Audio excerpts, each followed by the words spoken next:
आप सभी को मेरा नमस्कार। मैं डॉक्टर मनीषा शर्मा, सह आचार्य संस्कृत। इन दिनों हम पढ़ रहे हैं लघु सिद्धांत कौमुदी। इसका हम संज्ञा प्रकरण पूरा कर चुके हैं और पिछले वीडियो से हमने प्रारंभ किया था इसका संधि प्रकरण। संधि प्रकरण में सबसे पहले हमने आरंभ किया था अच संधि और अच संधि में भी यण संधि। यण संधि का सबसे पहला उदाहरण शुद्ध्युपास्य या सुदध्युपास्य हम पिछले वीडियो में कर चुके थे और मैंने आपको एक अगला शब्द इसका उदाहरण बताया था कि इसको आप करके देखें, वो था मध्वरी या मदध्वरी। तो आज हम देखते हैं कि आपने यदि किया है तो क्या आप सही तरीके से उसे समझ पाए हैं। तो आज हम इसको सिद्ध करके देखते हैं। शब्द बनेगा मध्वरी या मदध्वरी, दो रूप बनेंगे। कहाँ से प्रारंभ होगा? मधु और अरि।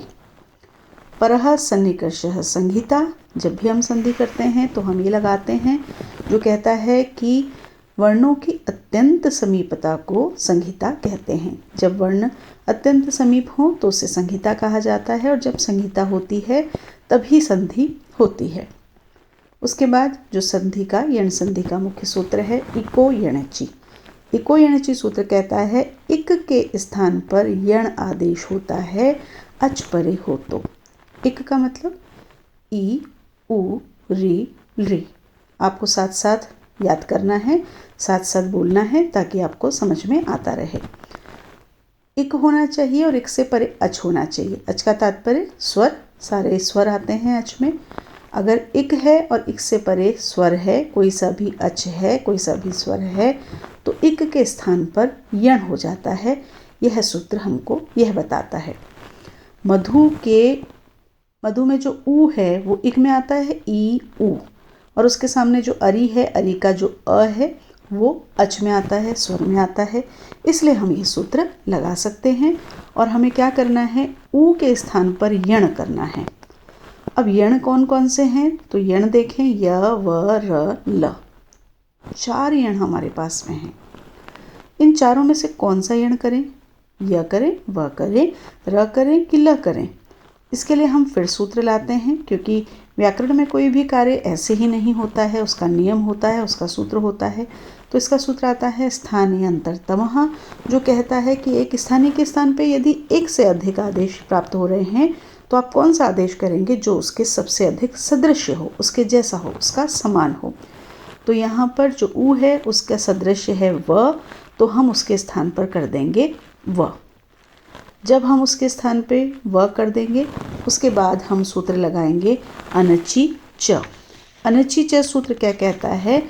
अनचि च सूत्र कहता है कि यदि यर है और यर से पूर्व में अच है और उसके बाद में अच नहीं है, यर ऐसा जिससे पहले अच है लेकिन जिसके बाद में अच नहीं है, तो उस यर को, यर के लिए हम हय वरट के य से शस्य सर के र तक के बीच के जो वर्ण हैं उन सभी को गिनेंगे। ये आपको पता ही है, माहेश्वर सूत्र समझते समय आप इसको अच्छे से समझ गए हैं। तो हम उस यर को क्या कर देंगे, द्वित्व कर देंगे, मतलब एक यर के स्थान पर 2 कर देंगे, लेकिन वो जो द्वित्व है वो विकल्प से होगा। विकल्प का तात्पर्य हो भी सकता है, नहीं भी हो सकता है। हम दोनों तरह के रूप बनाएंगे, एक द्वित्व करने पर और एक द्वित्व नहीं करने पर। तो द्वित्व ना करने पर हमें आगे ज़्यादा नहीं बढ़ना है, तो पहले हम द्वित्व नहीं करके देख लेते हैं। तो जब हमने उसको द्वित्व नहीं किया, यहाँ पर ध जो है वो यर में आता है। ध से पहले म में अ है जो स्वर है, उसके बाद व है जो स्वर नहीं है। तो पहले स्वर बाद में स्वर ना होना, दोनों स्थितियाँ प्राप्त हो रही हैं। तो हम ध को द्वित्व नहीं करेंगे जब, तो वो वैसा का वैसा रहेगा मध व अरि, और उसको हम वहाँ पे जोड़ देंगे तो वो बन जाएगा मध्वरी। लेकिन जब हम उसको द्वित्व करेंगे तो हम उसको ध को 2 बार कर देंगे, म, ध, ध, व, अरि। इसके बाद सूत्र आता है झलाम जश झषि। यहाँ पर सूत्रों के अर्थ इसलिए नहीं लिखे हैं क्योंकि हमने पहले वाले वीडियो में इन सभी सूत्रों के अर्थ को विस्तार से लिख लिया है। आप उनसे उन सूत्रों के अर्थों को उतार लें। झलाम जश झषि क्या कहता है कि झलों के स्थान पर जश आदेश हो जाता है झश परे हो तो। झल का मतलब वर्गों का पहला, दूसरा, तीसरा, चौथा और ऊष्म वर्ण। जश का मतलब वर्गों का तीसरा वर्ण और झष का मतलब वर्गों के तीसरे और चौथे वर्ण। यहाँ पे पहले हम दो बातों को पकड़ें कि झलों के स्थान पर होता है और कब होता है, अगर उससे परे झष हो। तो यहाँ पर दो जो ध हैं उसमें जो पहला वाला ध है वो हम देखते हैं कि वो आता है किसमें, झल में, और जो ध है वो झष में भी आता है। तो दूसरे वाले ध को हम यहाँ पर झष के रूप में मान लेते हैं। दूसरे वाले ध को झल के रूप में इसलिए नहीं मान सकते क्योंकि उसके बाद में जो व है वो झष में नहीं आता है। तो पहले वाला जो द है उसकी गणना हो गई झल में और दूसरा वाला जो ध है उसको हमने गिना झष में। तो हम द को करेंगे क्या आदेश, जश आदेश, मतलब वर्ग का तीसरा वर्ण। अब हमारे पास में यहाँ पे ज ब ग ड़ द, तो यहाँ पे 5 वर्ण हैं, तो वही स्थानांतरतमः के नियम के अनुसार जो सबसे समीप है, तो हम क्या करेंगे, ध कौन से वर्ग का है, त थ द ध, तवर्ग का, तो तवर्ग का ही तीसरा वर्ण यहाँ पर कर देंगे, त थ और द यहाँ पर ध के स्थान पर हो जाएगा। तो ये हो जाएगा म द ध व अरि। इसके बाद हम लगाएंगे हलो अनंतरा संयोगः। हलो अनंतरा संयोगः कहता है कि ऐसे हल, ऐसे व्यंजन जिनके मध्य किसी भी स्वर का कोई व्यवधान नहीं है, रुकावट नहीं है, कोई मध्य में स्वर नहीं आता है, तो उनकी संयोग संज्ञा होती है। यहाँ पर हमें 3 ऐसे व्यंजन दिख रहे हैं जिनके मध्य में कोई स्वर नहीं है, तो हम इनकी संयोग संज्ञा कर देंगे। संयोग संज्ञा करने के बाद सूत्र आता है संयोगान्तस्य लोपः, जो कहता है कि जो संयोग संज्ञक वर्ण है उसके अंतिम वर्ण का, जिनकी संयोग संज्ञा हुई है उसके अंतिम वर्ण का लोप हो जाता है। इस सूत्र के अनुसार हमको यहाँ पर जो अंतिम व है उसका लोप कर देना चाहिए था, लेकिन हम लोप नहीं करेंगे। क्यों नहीं करेंगे, उसके लिए भी ये सूत्र है हमारे पास में, यणः प्रतिषेधो वाच्यः।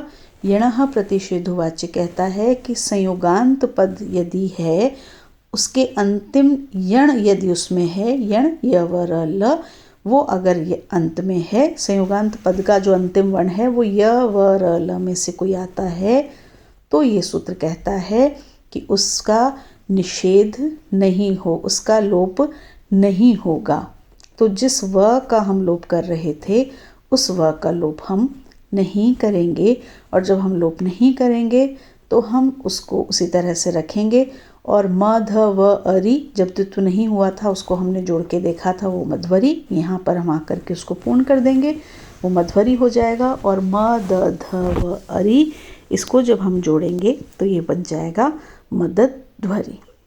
इस तरह से ये हमारा शब्द सिद्ध होता है और विभक्ति रूप बनने पर प्रथमा विभक्ति के एक वचन में मध्वरी ही और मदध्वरी ही, इस तरह से ये शब्द बन जाता है। तो आपने इको एणची के 2 उदाहरण यहाँ पर कर लिए हैं, ई और उ। अब आपको देखना है तीसरा री। पहले हम इसको करेंगे री को, तो आप इस शब्द को करके देखें और आप बताएं कि क्या आप इसको कर सकते हैं।